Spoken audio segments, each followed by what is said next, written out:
Hello, and welcome to an electrifying episode of Coffee with Convery. Get ready to dive into the extraordinary journey of Scott Ramsay, a powerhouse, once a pro hockey player, now a dynamic advocate armed with a PhD in nursing. Scott's story is one of resilience. 4 concussions during his hockey career led him from ice to nursing. Working at BC Children's Hospital, he's witnessed the struggles of young concussion patients, sparking his mission. His groundbreaking PhD research, the largest in BC, uncovered alarming gaps in following up care for 23,000 children. Scott's personal experience adds a unique depth to his advocacy, ensuring others don't face the same challenges. As a Métis individual, Scott brings a unique perspective to his advocacy work. Beyond his academic pursuits, he has been a mentor for Indigenous nursing students, demonstrating a commitment to diversity and representation in the healthcare workforce. Join us in this episode as we explore Scott's journey, his impactful research, and his ongoing efforts to improve youth concussion prevention and management. So let's grab your coffee and let's dive into this compelling narrative of Scott Ramsay on Coffee with Convery. Scott, welcome to the podcast. Thanks for having me, Brian. Super excited to get into this. I'd like to first maybe start with some rapid fire questions so the audience can get to know you. What are your pronouns? He, him. He, him. And what do you consider your superpower? Oh, my superpower. Well, I think the biggest thing I think is my superpower is as a registered nurse being able to function at a really high level with very little amounts of sleep. Wow. That would be a superpower for sure. Yeah. Do you drink lots of coffee or water or what keeps you going? Oh, yeah. I live on coffee. Okay. Um, this one is an interesting question I always like to ask my guests is, do you have a favorite smell? Um, so living in Vancouver and BC, I think the biggest thing is anything um forest related. So I love the smell of like rain after in the forest after it's rained, right? Like just Yeah. that almost like what I would call like a pine needle kind of smell. Yeah, so fresh and so yeah, I love So that. fresh. Awesome. What's the best compliment you've ever received? Best compliment I've ever received. Um, I think, I probably had a few in many different domains, but I think the biggest ones that I feel are the most important to me are anytime that as a nurse, providing care to a family and just how grateful people are for your care, your attention, the education that they give them. So anytime you get a compliment from a family, um, it's so heartwarming and rewarding that I find are the best compliments. Yeah, really touching, I imagine. Yeah. We all have like a guilty pleasure, our go-to snack. What is yours? Chocolate. Anything chocolate, but dark chocolate probably. Yeah. Hey, well, that's the healthier It's part, right?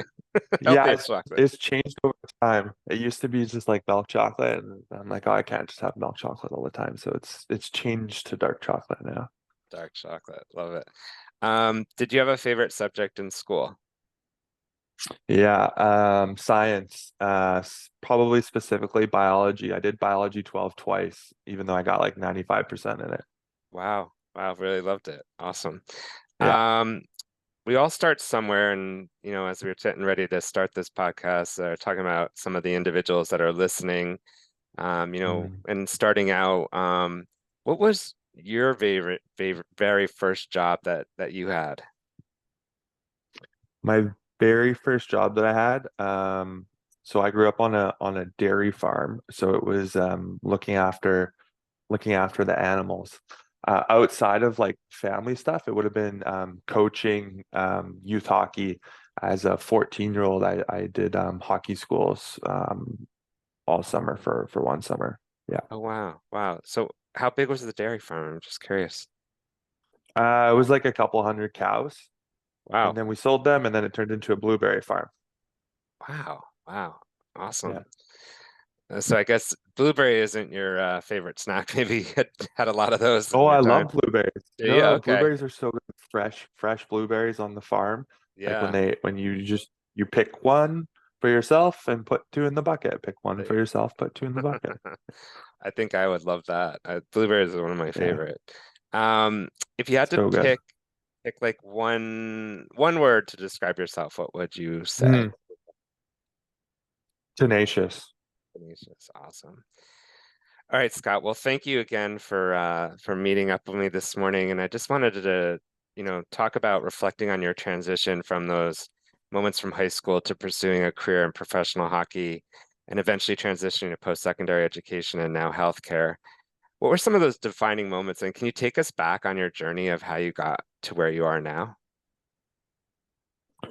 Sure. So maybe I'll start with my journey. So um, moved out when I was 16 years old to play junior hockey, and was out of my parents' house doing high school, living away, um, traveling. We in the Western Hockey League, we play 72 games a year, so quite a heavy schedule. Um, Doing lots of homework on the bus, and after I graduated, like I mentioned, I redid a biology class just to keep my brain sharp. And then unfortunately, my last year of junior, I had all my concussions. And and at that point, I had to retire. And I went to UBC as a 20-year-old.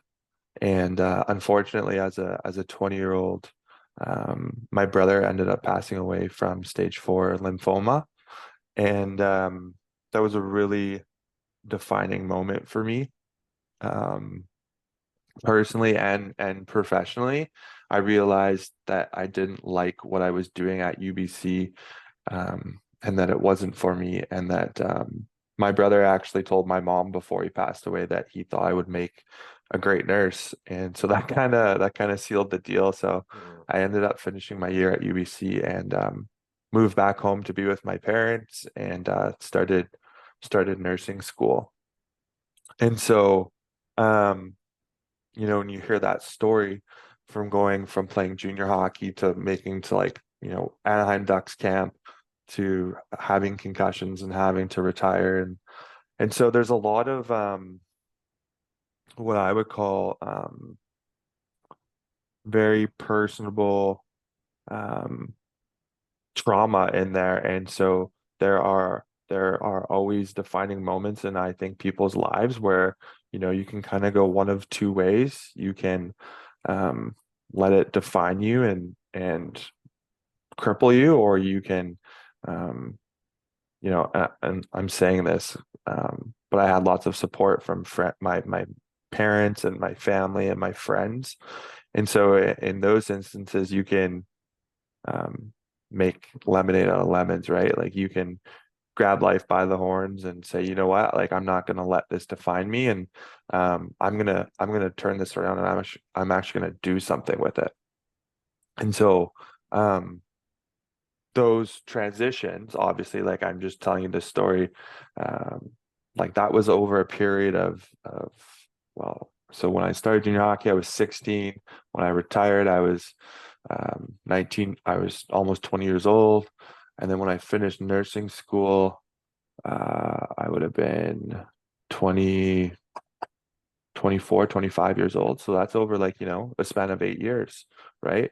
And a lot of stuff happened in that period of time. And so um, I don't know if you've ever read the book Grit, but I hadn't obviously at that point. But I think that's a really important attribute, is just, and that's why I say I'm tenacious, is just the constant grind of um, whatever life throws at you, um, taking on the next thing, and not letting something set you back. It may in the moment, but if you want to keep along your trajectory, it's just pursuing your passions, and that will make you successful in the long run.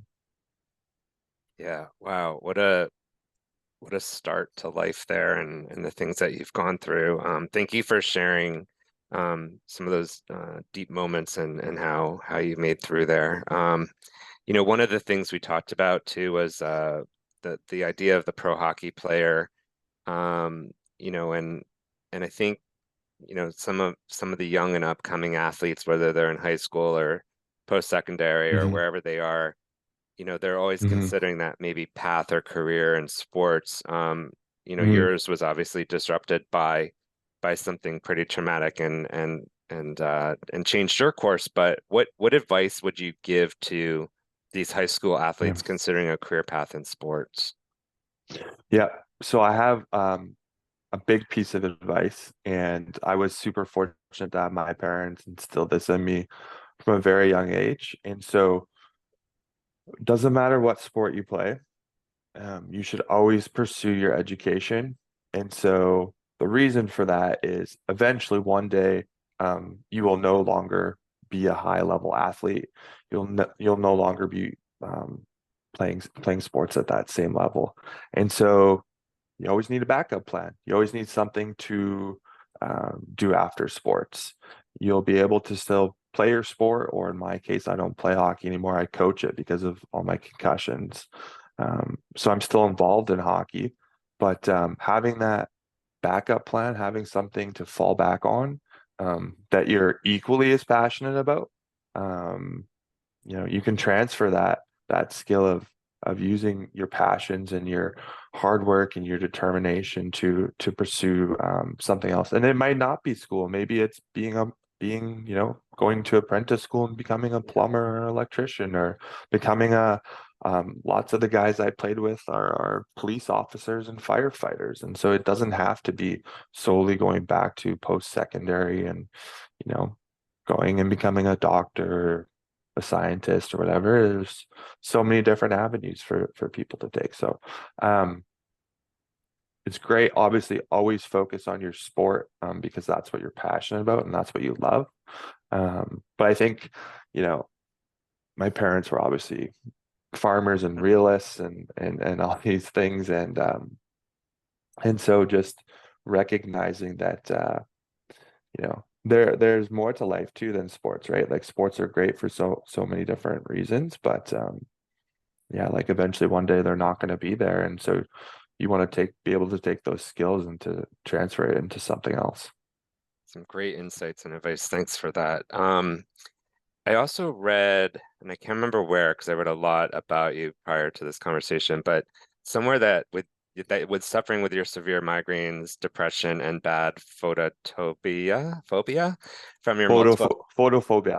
photophobia, thank you, from your multiple Yeah. concussions, were part of your journey. First of all, what is photophobia, and how did you get through those tough times of moments that some others may not have that ability or Mhm. the skills to deal with those things? How did you get through all that? Yeah. So first off, photophobia is just sensitivity to light. So Okay. um, the to paint a picture of it, so I had such bad photophobia that during the day, when I had it, that I used to have to sit in my parents' living room with the um, blinds drawn and sunglasses on, just because the Wow. light would give me. It was so irritating, give me such bad migraines. Wow. Um, in in terms of getting through those moments, I mean, I wouldn't have gotten through them without my parents. Like my mom told me at one point, if she didn't know I was her own kid, she would have kicked me out of her house. So, um, a lot of love and support and patience, Hmm. but also just, you know, after those symptoms really subsided, I still had issues. I still had to work hard to what I call like retrain my brain. And, I did neuroplasticity training for, probably the next couple years. Um, saw a counselor. I've recognized that, working on not only my physical health, but my mental health, like I needed to.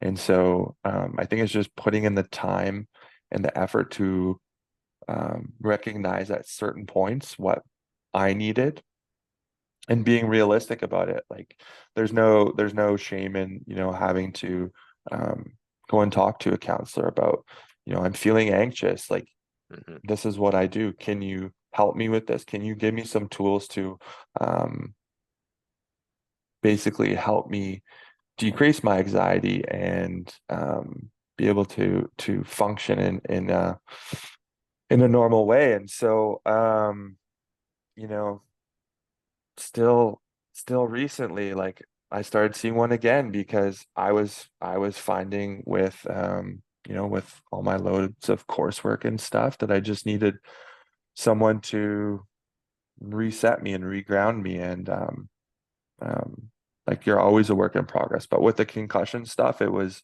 really just a couple years of doing act like specific hit training exercise, brain training, and the unfortunate thing is not everyone has the same resources that I did, Okay. um, and the access to them. But there's a lot of what I'll say very briefly is there's a lot of emerging research right now that you know you are going to get better. It does take time because you do have and this is the other thing we'll go to, is you do have a trauma to your brain.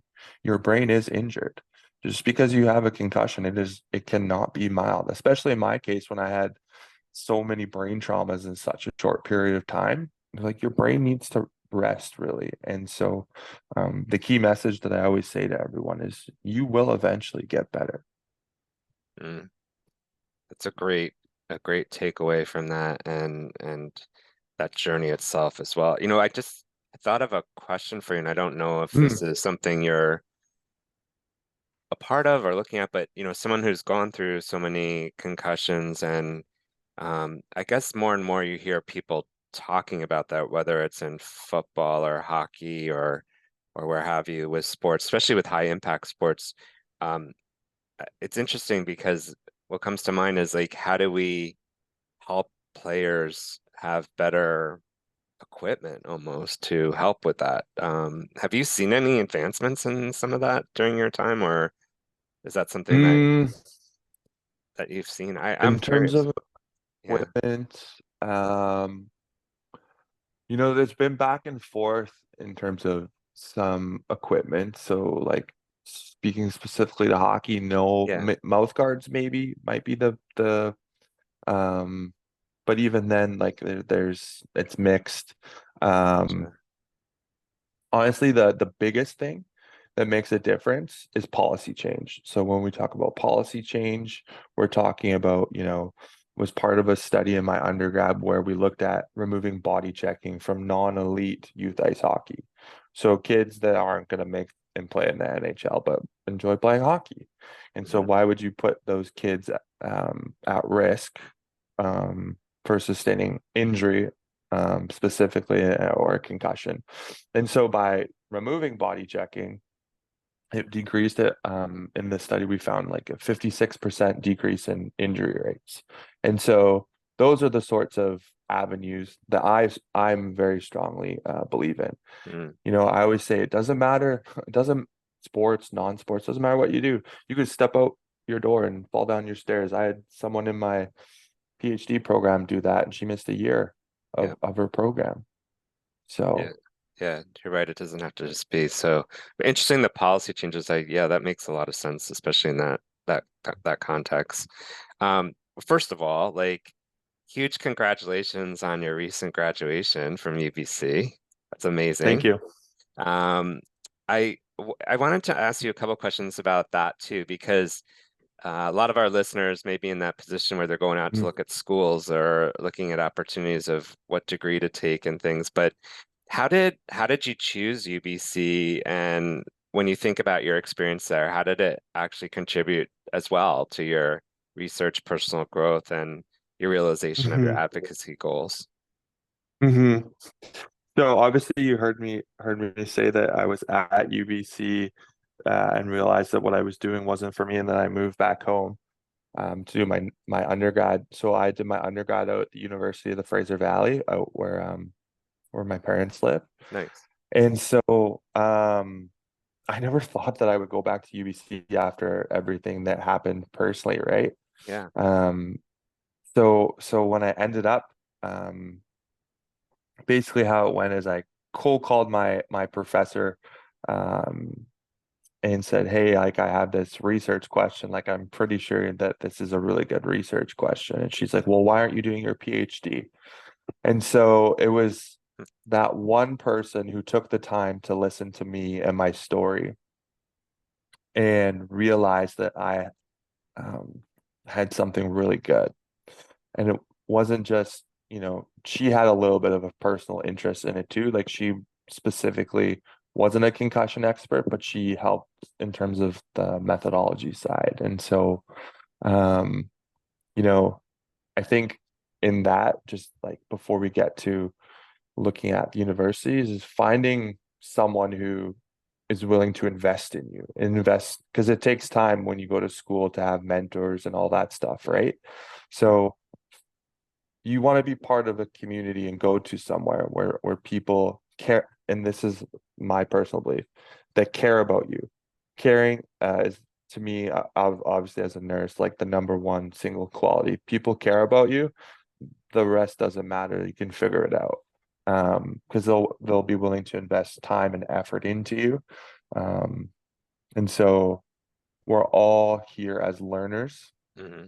Even once we finish our degrees, we're still learning, right? And so having mentors, I think is the most impactful thing that can help you along the way, and finding a place where you feel supported and cared for. And so UBC, I had so many different mentors in the School of Nursing.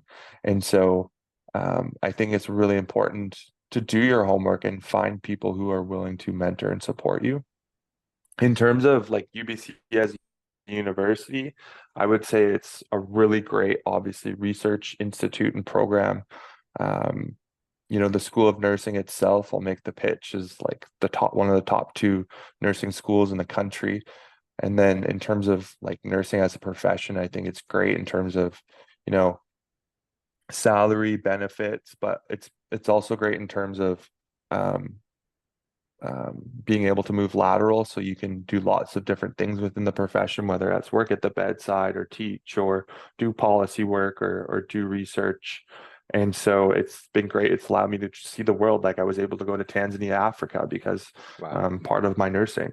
And so when we think about like advocacy and stuff, I just touched on so many different things there, right? Research, policy, education, all these things that I personally feel are lacking for um, concussion care.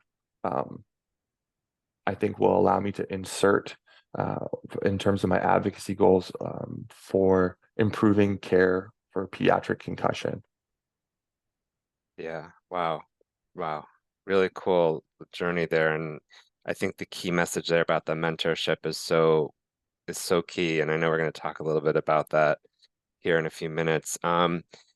Transitioning from sports to academia, and sometimes that's what people do. Sometimes they go into the trades, they do other things like you were talking about. But Mhm. um, I've talked to many student athletes and others, but I'm curious about your story of that intensity of going from one to the other. Were there any unexpected challenges or lessons that stood out to you?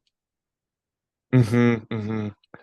I think the biggest thing that stands out is going from like sports. There's so much structure, right? Your days are basically planned out for you, at least from like a junior hockey perspective, right? Um, Basically from like August 15th to the um, beginning to middle of April, you know what you're doing. You don't have to think about it. It's done. And when you have a day off, you literally sit there and do nothing because you're so exhausted. So, Right. um, going into academics, right? It's a lot different. You need to learn how to structure your time, fill your time, how to best utilize your time. And I think, that first year it was super challenging, right? No one's gonna, not that we get our hands held in like athletics or anything, but um the professor in first year chemistry doesn't care whether you show up to class or not, doesn't care whether you do your homework or not, or you know. So I think it's really learning how to structure your time and utilize it in a manner that you can be the most productive.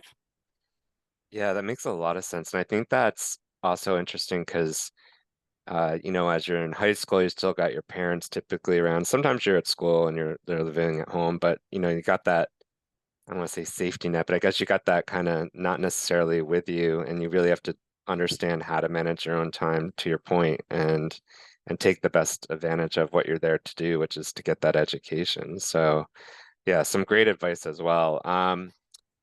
Your research, really incredible, the largest of a kind in Mhm. BC. I know you looked at something like close to 23,000 cases across BC of children and youth who Yep. were diagnosed with concussions in 2016 to 17, and that's just staggering, those numbers. What if for the audience here, and I know this Yeah. study is something that's, intense and long and a lot to read through and understand, but what were most Mhm. surprising findings? And for you, what do you think we need to do as as people and others envisioning closing these gaps for the future? Yeah, so just to translate it, two really staggering findings. So of those 23, almost 23,000 cases, just over three-quarters of them did not have a follow-up visit at all. And so guidelines recommend that you do have at least one follow-up. So when we think about that, that's thousands of kids not getting care, which to me is just like I get goosebumps like thinking about it, right? Wow. Um, what happened to all those kids? Um, and then, on the flip side of that, if you have a timely follow-up visit, so if you see a nurse practitioner, family physician, any sort of physician healthcare provider within that 28 days after that initial diagnosis, you are preventing post-concussion symptoms from occurring. So we have something that can potentially help prevent you from getting post-concussion symptoms, and this was up to a year after your injury. So really compelling in the I think of stating the importance of having a follow-up visit, specifically a timely follow-up visit. In Yeah. terms of um, you know, closing these gaps, obviously uh, it's multi-level, it's Yeah. multifaceted. And so it's, at a we think about a national level, there's no legislation. In BC, at a provincial level, there's no legislation.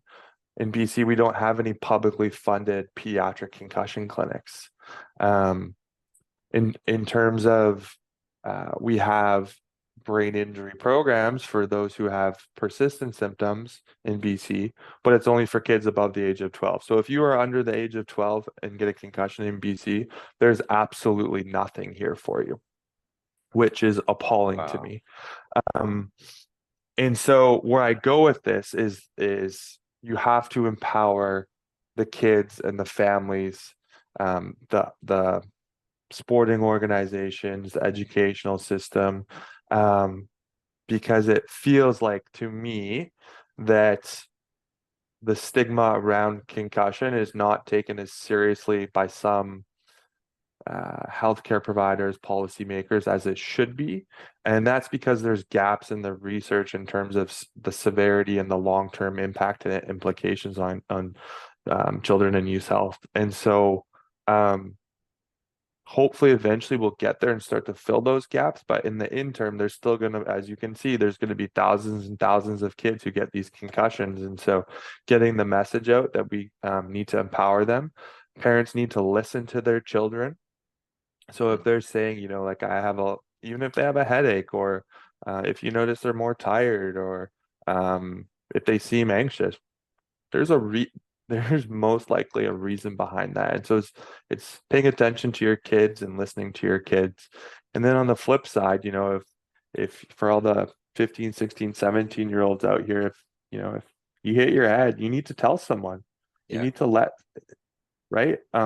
You only have one brain and you need to protect it. And you need to take hitting your head seriously. We know a lot more than we used to, and it's still a big gap in terms of what we do know, but um, as my research shows, if you report and get seen by a healthcare professional, we can help you.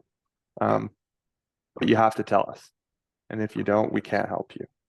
100% get the help you need and speak up about it. Wow, it's staggering numbers and figures and even education needed to understand what you just went through. And wow, incredible. Well, thank you for bringing light to it and also talking through that here for us as well. Um, one of the key thing of this podcast is bringing awareness to young people, career seekers. Someone wants to make a career change about what it's like to do something different. So, as I think about what you're doing now, could you maybe share a little bit about what a day in the life in your shoes is as a nurse and the profession itself? You talked a little bit about the lateral moves and things, but Yeah. maybe just a little bit more around that day in the life for someone to kind of see or think maybe that might be something they want to consider. Sure.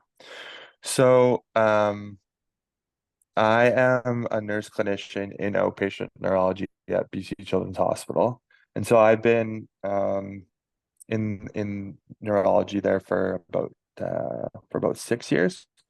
And so prior to that, I was a bedside nurse. So bedside nurse, you work 7 to 7, um, depending on your how many shifts you have in a week. It could be 2 days, 2 nights, and so that's kind of like acute care nursing in a nutshell. Gotcha. And then not many people know like about the clinic stuff. And so we have over 40 ambulatory clinics at BC Children's Hospital. And within them, there's nurses in all those clinics. And in neurology specifically, we have one of the biggest portfolios. I think we're up to 12 nurse clinicians. And so a nurse clinician is just someone who's has a little bit more experience, a little bit higher pay grade as well, which is always nice. And what you do is you're a little bit more autonomous in your practice. So you have the ability to make decisions in an outpatient setting. So you're not dealing with acutely sick children. You can, had kids have a seizure on me in clinic and stuff. Um, but it's a more controlled environment. So it's an 8 to 4 job. Um, it can be, I think I work Monday to Thursday, but lots of people work Monday to Friday, and which is really nice to, have your weekends and stuff. But it's a our job in a nutshell as a nurse clinician is to prevent people coming in from the hospital. So we'll do lots of phone calls, emails. If a person comes to clinic, we'll do education in terms of teaching. We'll help with medication refills and requests, um, lots of referrals, whether that's in the hospital or outside, to family physicians, pediatricians, um, counselors, psychologists. And so really the way I look at my job is we're like the quarterback, right? We hold the ball and we throw it to whoever we think what that child needs in terms of their care at that moment. And it changes from day to day, from week to week, from month to month. And so no one day is ever the same, which is really cool. Obviously there's similarities, but it's a lot of critical thinking and problem solving. But then on the flip side, it's really great because, interacting, getting to work with people, caring for people, and seeing how grateful they are is a super rewarding profession. Mhm. Um, and I would say that's kind of the commonality across nursing, whether that's working acutely at the bedside with someone who's sick, or in an outpatient setting um, at the hospital, or in the community, or globally. it doesn't matter where you are as a nurse. Um, you are there to help people in their toughest moments and to lift them up and get them through those moments. But also do other things, right? Like, so we talk about my research, it's flipping it back to prevention and policy. And so it's so great to be a nurse, to have done so many different things. And I'm really excited to be moving forward and now be able to focus more on like the education and research and teaching aspect, because I'll be transferring out to UBC here in the new year. That's awesome. One of the things that comes to mind too is the skills that, things like empathy and human skills, as well as the technical skills that you need to be a nurse. That's one of the focuses now is shifting a lot of, from a talent perspective, is shifting, from more of a human skills and other things that people need. You must tap into a lot of different skills along the way to do your job every day, I would imagine. Yeah, so what do they call them? I think they call them soft skills, don't they? Is Yes, that and I correct, think Brian? we've tried Yeah, to we've tried to reframe it as human I know, skills but now. that's what Yeah, they call them. And so like those are the like those are the most, crucial. yeah, there's no other word way to describe it. Like um you will get so much farther by having compassion and empathy and meeting people where they're at. Yeah, Um, you know, put it this way, it's a lot easier to, because ultimately, like, I'll say this.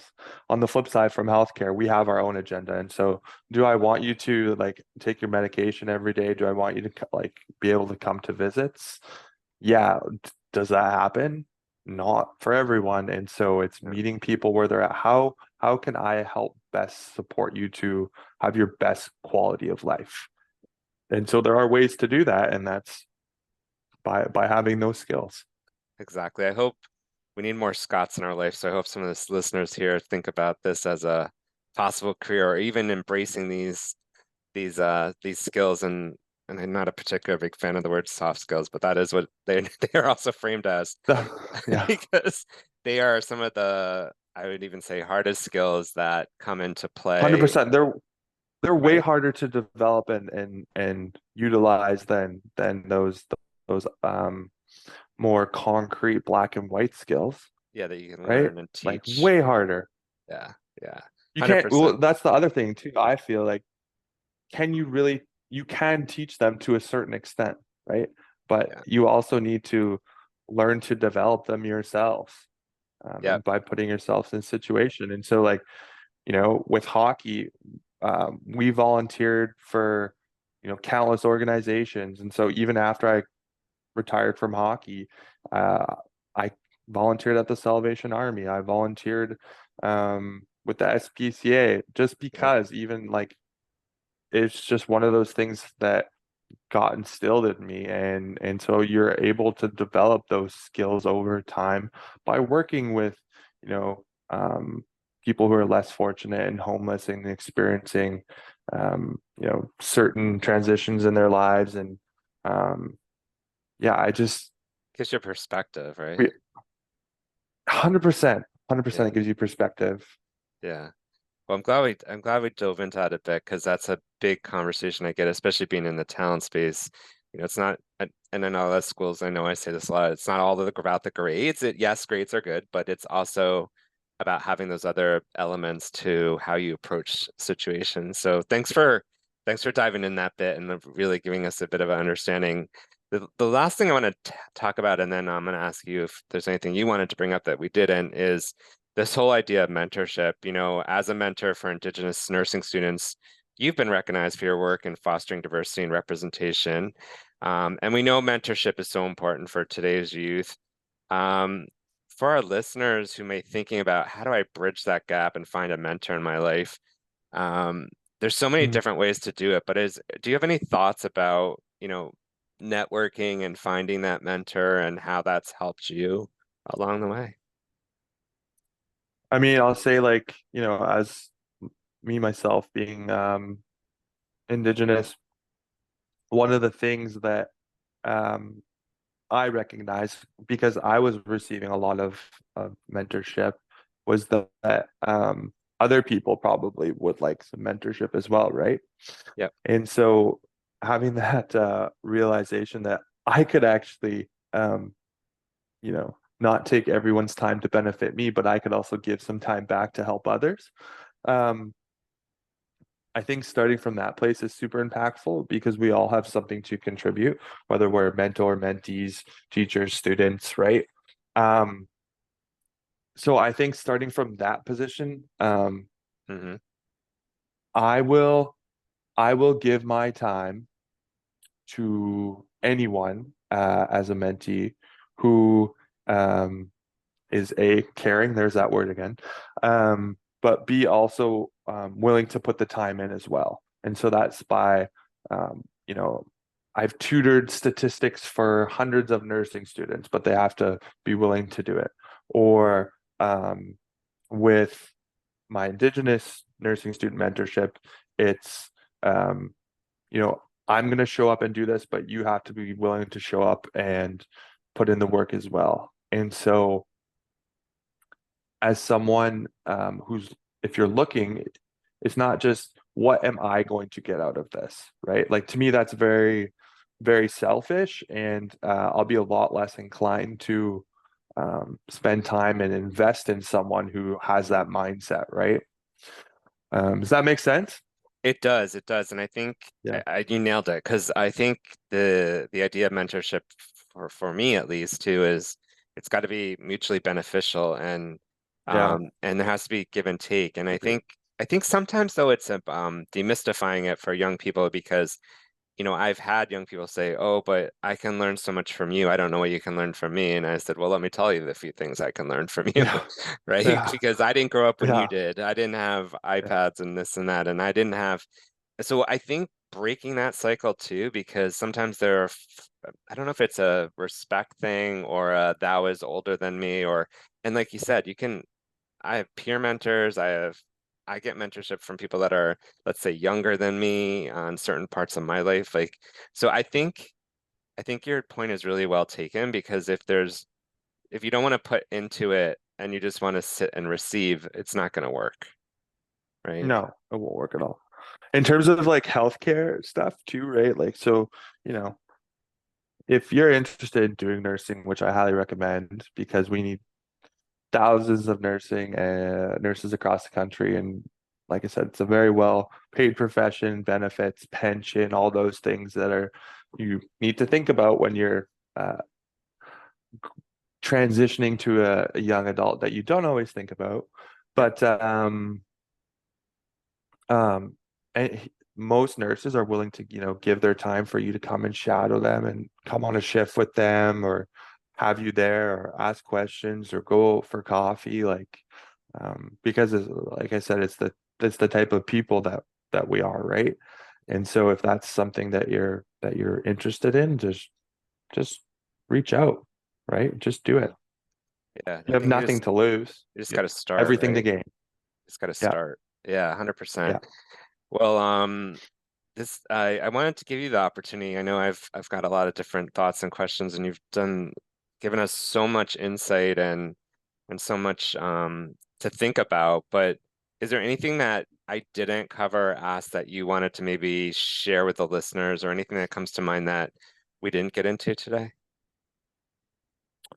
Um, I think I would just reiterate too, right? Like, um, Yep. wherever you're at in your life, is just a moment in time, and we all have ups and downs, um, and so it's just staying persistent with that goal that you have. And maybe you don't have a goal. And I think that's important to recognize, right? Like, what are your goals? Set goals for yourself, whether that's monthly, yearly, 5 years, 10 years, that sort of thing. Where do you want to be? And starting with that mindset and just recognizing like this is what I need to do to um, get to the next stage. how am I going to get there? And we've talked about various ways to do that. Um, and that goes, you're getting sports Scott right now, and the whole setting goals, being realistic. Um, so I think to all those young athletes out there is um, your your skills will translate very well into a field uh, besides sports, and you just need to find what you're equally as passionate about.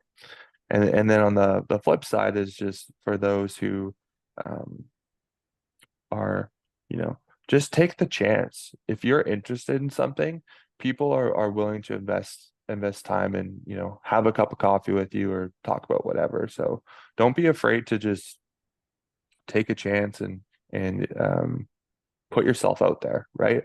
I think that's the biggest piece of advice that I would give to the people transitioning from, high school to university and university to the job market is just take the chance.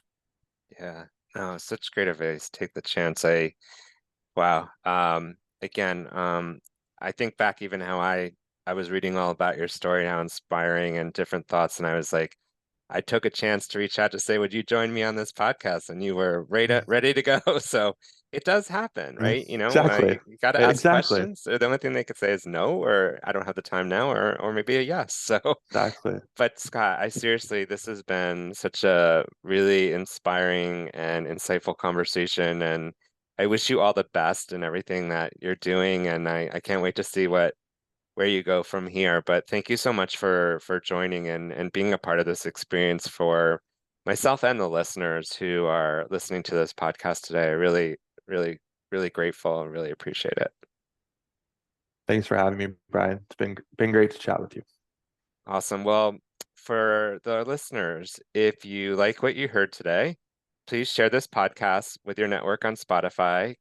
Feel free to give us a rating. You can also follow Coffee with Convery on Instagram. And this has been Coffee with Convery. And until next time, please stay well.